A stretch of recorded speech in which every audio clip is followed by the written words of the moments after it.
My father raised his champagne glass at Thanksgiving dinner and said, "To Gwen, my safety net," and everyone laughed like it was the sweetest thing they'd ever heard. I smiled and sipped my wine while mentally calculating that I'd just paid his November assisted living bill 3 days ago for $1,200, same as every month for the past 6 years. What I didn't know was that in 48 hours, my cousin would accidentally add me to a family group chat, and I would discover that I wasn't a safety net, I was a mark. Drop a comment and let me know where you're listening from and what time it is for you right now. I'd love to know who's part of our community. My name is Gwen. I'm 43 years old.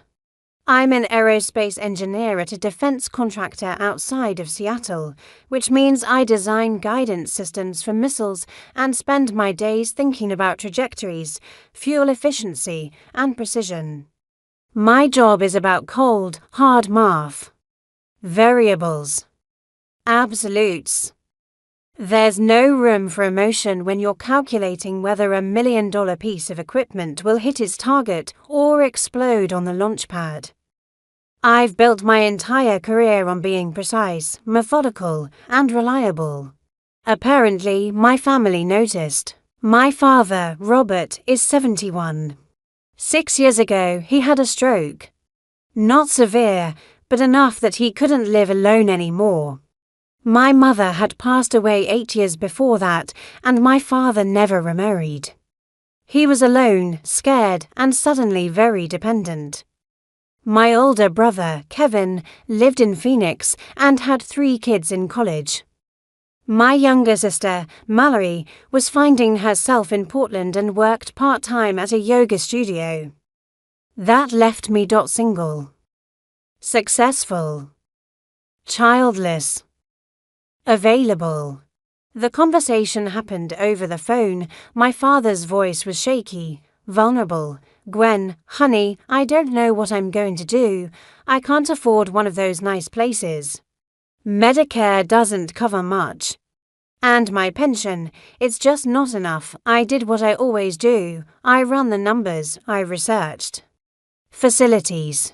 I found Evergreen Heights, a beautiful assisted living community in Bellevue with 24-hour care, physical therapy, social activities, and private rooms. I'll take care of it, I said, and I did. For 6 years, every single month, automatic transfer, for $1,200 withdrawn from my checking account. On the first of every month like clockwork. I never missed a payment. I never complained. I visited once a week, brought him his favorite turkey sandwiches from the deli he loved, and sat with him while he told me the same stories about his Navy days over and over again. $1 for $1,200 a month. 12 months a year. 6 years. That's $302,000 for $100. I knew the number. Of course I knew the number. I'm an engineer. I track data. But I never thought about it as a burden. It was just what you do. You take care of family. You don't keep score. At least, that's what I thought.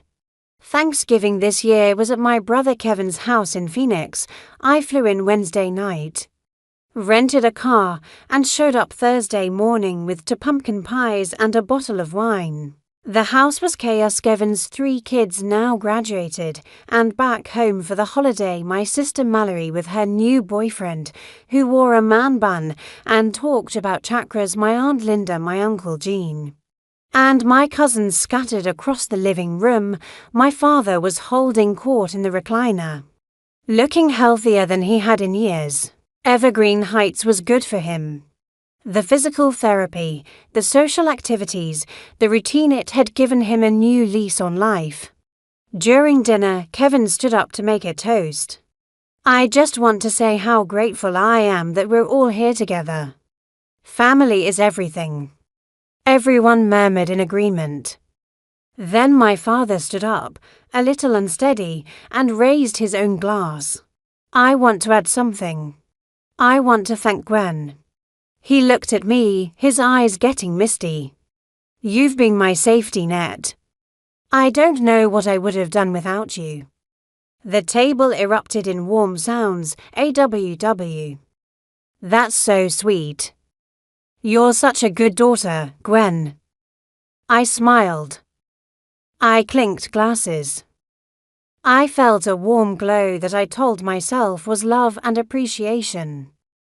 But safety net. The phrase stuck with me. It felt transactional, like I wasn't a daughter, I was a financial instrument. I flew home Friday evening. Saturday morning, I was in my kitchen drinking coffee when my phone buzzed. A notification. You've been added to Managing Gwen. I stared at the screen. Managing Gwen. I opened the group chat. There were 9 people in it: my brother Kevin, my sister Mallory, my aunt Linda, my uncle Gene, my 2 cousins, and my father's financial advisor, a man named Howard I'd met exactly once. And there were 87 messages. I scrolled to the top. The first message was from 3 months ago. Kevin, Dad's asking for money for a new TV. Should we float it to Gwen or wait until after her bonus? Mallory, wait. She's more generous after bonus season. She feels guilty if she has extra money and we don't. Aunt Linda, that's smart. Also, don't mention the TV. Say it's for medication. She never questions medication. I felt my coffee cup grow cold in my hand. I kept scrolling. Kevin, I need to borrow $5,000 for Jenna's car. Should I ask Gwen directly or have Dad do it? Uncle Gene, have Dad do it. She won't say no to him. Kevin, good call. Mallory, make sure he sounds stressed. She panics when he sounds stressed. I scrolled faster. Cousin Lisa, is Gwen still paying for Dad's place? Kevin, yeah, for $1,200 a month, every month. Like clockwork. Mallory, Jesus, that's over $300,000 at this point. Kevin, I know, it's insane. But she'll never stop. She's desperate to be needed. Aunt Linda, we should ask her to cover Dad's dental work next month. His insurance doesn't cover implants. Howard, financial advisor, I wouldn't push too hard. She's smart. If she figures out we're coordinating, she'll shut it down. Kevin, she won't figure it out. She's too busy trying to be the perfect daughter. I stopped scrolling. My hands were shaking. Not from sadness, not from hurt, from a cold, crystalline rage that felt like nitrogen in my veins. They had a group chat. They had a strategy. They had been coordinating how to extract money from me for months, maybe longer. I wasn't a safety net. I was a resource they were mining. I looked at the most recent message. It was from yesterday. Mallory, Thanksgiving toast was perfect. Did you see her face? She ate it up. Kevin, Dad played it perfectly. My safety net. She's locked in for another year. I set my phone down. I walked to my window and looked out at the Seattle skyline. The rain was coming down in sheets. I stood there for 20 minutes, not thinking, just calculating. Running scenarios. Assessing variables. Then I picked up my phone. I opened my contacts. I scrolled to Evergreen Heights Assisted Living. It was 7:15 a.m. on Saturday. I called anyway. A woman answered. Evergreen Heights, this is Sharon. Hi Sharon, this is Gwen Alvarez. I'm the financial guarantor for Robert Alvarez in Unit 237. Oh yes, Ms. Alvarez, is everything okay? I need to inform you that I'm withdrawing my financial responsibility for my father's care. Effective immediately, there was a pause. I'm sorry, can you repeat that? I'm withdrawing financial responsibility. Per the residency agreement, I'm required to give 30 days notice. Consider this my official notice. My final payment will be December 1st. After that, Financial responsibility reverts to the resident, Ms. Alvarez. Let me transfer you to our billing department. This is highly unusual. I've read the contract, Sharon. It's all legal. 30 days. Transfer me if you need to, but the decision is final. I was transferred. I repeated the same information to the billing manager. She tried to talk me out of it. She asked if there had been a problem with care. She suggested a payment plan. I remained calm, clinical, factual. 30 days. Final payment December 1st. No negotiation. I hung up at 7:34 a.m. Then I sat down at my kitchen table and I did what I do best. I engineered a solution. I opened my laptop. I opened the Managing Gwen group chat on my desktop. I took screenshots. Every message. All 87 of them. I saved them to a folder titled Evidence. Then I opened a new document and I started typing. Subject: Clarification on financial support. I wrote for an hour. It was precise. It was factual. It was devastating. At 9 o'clock a.m., I sent the email to every person in the Managing Gwen chat. Plus a few extended family members who hadn't been in the loop. I attached the screenshots. The email read to Kevin, Mallory and Linda, Uncle Gene, Cousin Lisa, Cousin Mike, Howard and others. Ray, clarification on financial support for Robert Alvarez. I am writing to inform you of a change in the financial arrangement for our father's care at Evergreen Heights Assisted Living. As of this morning, I have formally withdrawn my role as financial guarantor. My final payment will be processed on December 1st, after that date. Responsibility for the $4,200 monthly payment will revert to Robert Alvarez or another designated family member. I want to be clear about why I'm making this decision. Yesterday, I was accidentally added to a group chat titled Managing Gwen. I have attached screenshots of all 87 messages. For those who haven't seen them, I'll summarize. For months, possibly years, several members of this family have been coordinating strategies to extract money from me. You've discussed the best times to ask after bonus season. The best methods having Dad ask instead of asking directly. And the best emotional manipulation tactics making Dad sound stressed, claiming medical needs. You've referred to me as desperate to be needed and too busy trying to be the perfect daughter to notice what you are doing. I am an aerospace engineer. My job is to identify system failures and design solutions. I have identified the failure. Here is the solution, effective immediately. 1. I am withdrawing all financial support for Robert Alvarez's assisted living care.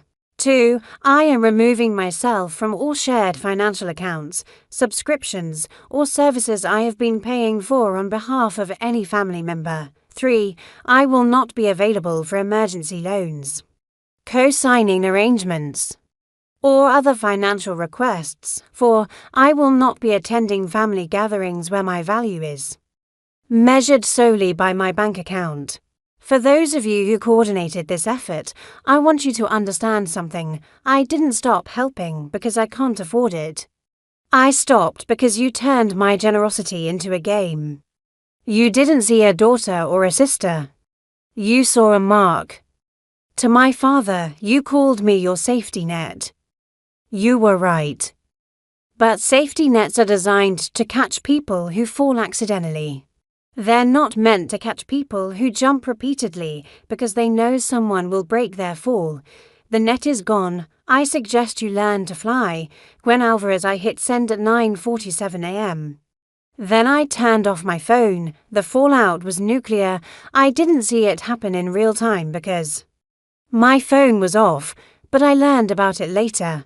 The emails started coming in within minutes, angry emails, defensive emails, panicked emails. Kevin, this is insane. You can't just abandon Dad. We'll figure something out. But you can't just walk away. Mallory, you're being dramatic. It was just a group chat. We didn't mean anything by it. Aunt Linda, I'm ashamed of you. Family takes care of family. But the best one, the one that validated everything, came from my father. It arrived at 11:23 a.m., and I only saw it when I turned my phone back on Sunday morning. Dad, Gwen, please call me. The facility says you've withdrawn support. This is a misunderstanding. I'm sure we can work this out. I never meant to hurt you. You're my daughter. Please. Notice what's missing. An apology. An acknowledgement. Just panic. Just damage control. I didn't call him back. Instead, I called Evergreen Heights on Monday morning and spoke to the billing manager. I want to confirm that my withdrawal of financial responsibility has been processed. Yes, Ms. Alvarez. We've notified Mr. Alvarez that he has until December 31st to make alternative arrangements, and if he can't, then we'll have to ask him to vacate. We can provide referrals to more affordable facilities. I hung up. I didn't feel guilty. I felt efficient. 3 days later, Kevin called me. I let it go to voicemail.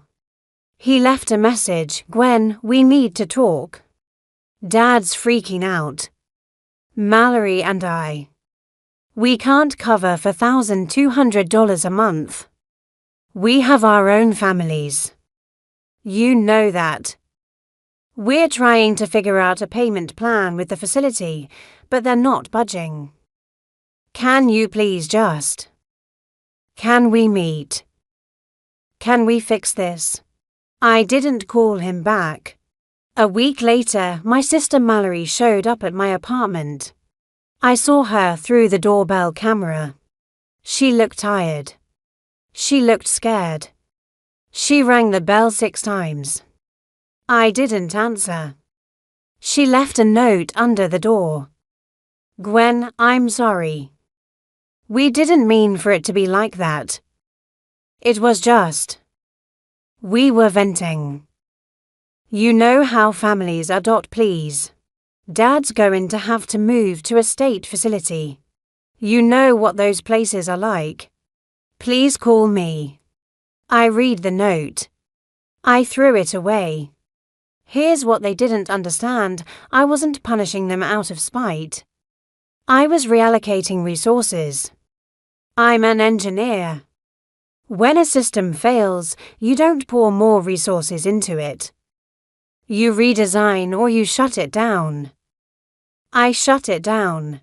By mid-December, I heard through a distant cousin that my father had been moved to a Medicare-covered facility in Tacoma.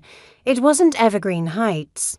It wasn't private rooms and chef-prepared meals. It was institutional. It was what he could actually afford. Kevin and Mallory tried to split the cost of keeping him at Evergreen. They lasted 2 months before they couldn't sustain it. Turns out $2,100 each per month is a lot harder to manage when it's your own money. I didn't go to Christmas. I didn't go to New Year's. I sent a card to my father at his new address. Inside, I wrote, wishing you well. Gwen, it's been for months now. I haven't spoken to my father, my siblings, or most of my extended family. I've received a few emails from relatives I barely know, asking me to reconsider, telling me I'm being selfish, reminding me that family is forever. I don't respond. Instead, I've been doing something I haven't done in years. I've been spending my money on myself. I took a trip to New Zealand. I'm renovating my kitchen. I joined a climbing gym. I'm learning to make pottery. I bought a $3,000 espresso machine because I wanted one, not because someone needed me to fix their crisis. This morning, I made myself a cappuccino. The creamer was perfect. I sat on my balcony overlooking Puget Sound and watched the ferries cross the water. The sun was rising, the air was cold, the coffee was hot. And for the first time in 6 years, I didn't check my bank account to make sure the automatic payment had processed. Because there is no automatic payment. There is no safety net.